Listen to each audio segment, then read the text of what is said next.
आज आपण या व्हिडिओमध्ये नवीन वर्ष 2026 पासून अनेक महत्त्वाचे बदल झाले आहेत, ज्याचा थेट परिणाम सर्वसामान्य जनतेच्या खिशावर देखील पडणार आहे। त्याबद्दलची संपूर्ण सविस्तरपणे माहिती देणार आहोत, तरीही आपण हा महत्त्वाचा व्हिडिओ शेवटपर्यंत पहा मित्रांनो। चला तर मग जाणून घेऊया नवीन वर्ष 2026 पासून कोणते महत्त्वाचे नियम बदलले आहेत। नंबर 1, सिद्धापत्रिका धारकांसाठी खुशखबर। सर्वसामान्य नागरिकांची रेशन कार्ड काढण्यासाठी होणारी आर्थिक पिळवणूक आता थांबणार आहे, कारण सरकारने एक चांगला व दिलासादायक निर्णय घेतला आहे। आतापर्यंत सर्वसामान्य नागरिकांना नवीन रेशन कार्ड काढण्यासाठी किंवा रेशन कार्ड संबंधित इतर कामांसाठी या सरकारी कार्यालयातून त्या कार्यालयात हेलपाटे मारावे लागतात, म्हणजे सतत फेऱ्या माराव्या लागतात। त्याशिवाय तेथील एजंटांना जास्तीचे पैसे देऊन देखील रेशन कार्ड मिळेलच याची खात्री नसते। त्यामुळे सर्वसामान्य जनतेची होणारी आर्थिक पिळवणूक थांबवण्यासाठी व सर्वसामान्य जनतेला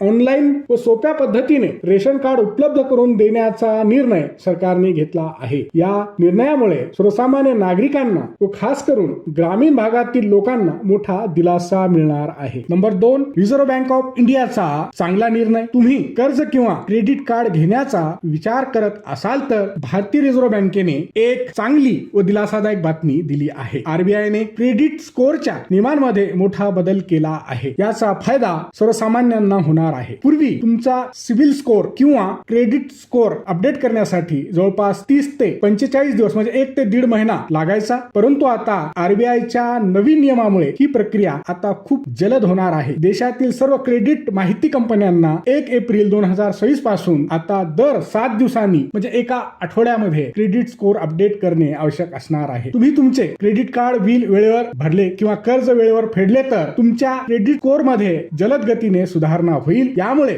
चांगले क्रेडिट कार्ड मिळवणे व कमी व्याजदराने कर्ज मिळवणे, याशिवाय नवीन कर्ज मंजूर करणे पहिल्यापेक्षा अधिक सोपे होईल। नंबर 3, व्हॉट्सअप, टेलिग्राम सारख्या सोशल मीडिया वापरकर्त्यांसाठी कडक नियम लागू होणार। बनावट व फेक अकाउंटद्वारे होणारी फसवणूक रोखण्यासाठी सरकार मेसेजिंग ऍप्सवर कडक नियंत्रण आणत आहे। आता नवीन नियमानुसार मोबाईल नंबर किमान 90 दिवस सक्रिय असला पाहिजे, म्हणजे मोबाईल क्रमांक सलग 90 दिवस सुरू असणे आवश्यक राहणार आहे। याशिवाय वेब व्हर्जन दर 6 महिन्यांनी आपोआप म्हणजे ऑटोमॅटिक लॉग आउट होईल। याचा मुख्य उद्देश सायबर फसवणूक रोखणे हा आहे। नंबर 4, गॅस सिलेंडरच्या किमतीत मोठी वाढ। दर महिन्याच्या 1 तारखेला सरकारी तेल कंपन्या जसे की IOCL Indian oil corporation limited, BPCL Bharat petroleum corporation limited आणि HPCL Hindustan petroleum corporation limited या कंपन्या गॅसच्या नवीन किमती जाहीर करतात। गुरुवारी म्हणजेच 1 जानेवारी 2026 रोजी तेल कंपन्यांनी गॅस सिलेंडरच्या